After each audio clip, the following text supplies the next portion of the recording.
Welcome back to the channel. A Berlin-style partition of Ukraine? A U.S. general just floated the idea, and it sent shockwaves through Kiev. As backroom talks intensify, Russia keeps bombing, and Trump's team hints at dividing Ukraine like post-war Germany. Let's unpack the warning signs and why we must not let history repeat itself. This week, a disturbing idea emerged from the American political fringe, but one that demands our attention.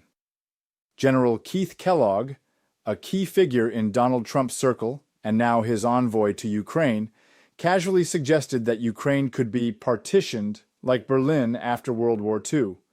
In his words, zones of control, with British and French troops in the west, Russians in the east, and U.S. forces, nowhere in sight.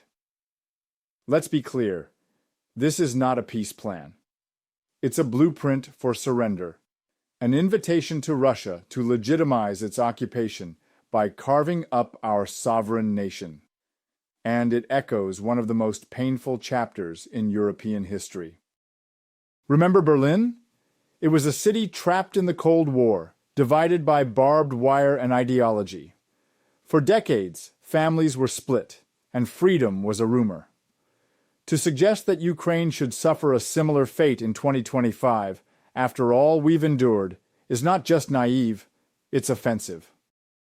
Worse yet, this proposal wasn't a fringe outburst. It came just as Trump's special envoy, Steve Witkoff, sat down with Vladimir Putin in St. Petersburg. The meeting lasted over 4 hours, and while the Kremlin praised it as productive, it's deeply troubling that no Ukrainian representatives were present. Let's take a step back. Who benefits from this kind of partition? Certainly not us. Not the Ukrainian soldiers holding the line near Chasiv Yar. Not the civilians in Kharkiv losing sleep and lives to nightly drone attacks. And certainly not the democratic world.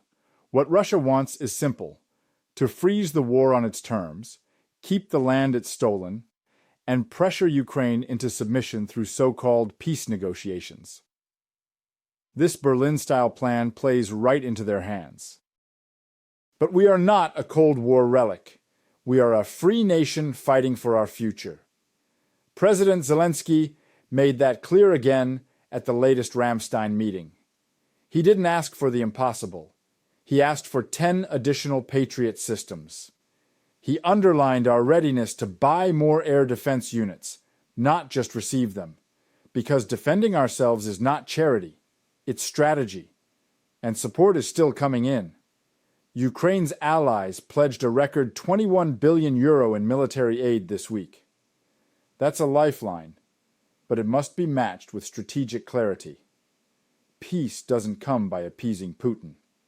It comes by outlasting him, militarily, economically, and morally. Meanwhile, tensions are rising in Washington. Talks over U.S. access to Ukraine's critical minerals are reportedly bogged down in acrimony. Sources describe the Trump team's position as maximalist, while relations have grown antagonistic. Frankly, that's not diplomacy, it's exploitation disguised as negotiation. And let's not ignore another brewing threat. Reports confirm that more than 100 Chinese citizens are now fighting for Russia in Ukraine. While these fighters appear to be mercenaries, intelligence sources suggest Chinese officers are observing the war directly to study our tactics. This isn't just Ukraine's war anymore. It's a live battlefield where autocracies are learning, collaborating, and preparing for future conflicts, with our homeland as their training ground. Even as some in the West pressure Kyiv to hold elections under martial law while drones still fall and sirens still wail, our parliament has rightly emphasized that democracy cannot function under constant shelling. That doesn't weaken our democratic values, it protects them. To our American audience, beware of any talk of peace that starts with carving up Ukraine, because history has shown concessions to tyranny never end at someone else's border. If Ukraine is partitioned, it won't be the end of war. It will be the beginning of the next one. Thanks for watching. If you believe Ukraine deserves peace with dignity, not division, don't forget to like this video, subscribe, and share it with others. The world needs to hear what's really at stake. We'll be back soon with more updates. Until then, stand with Ukraine and stay informed.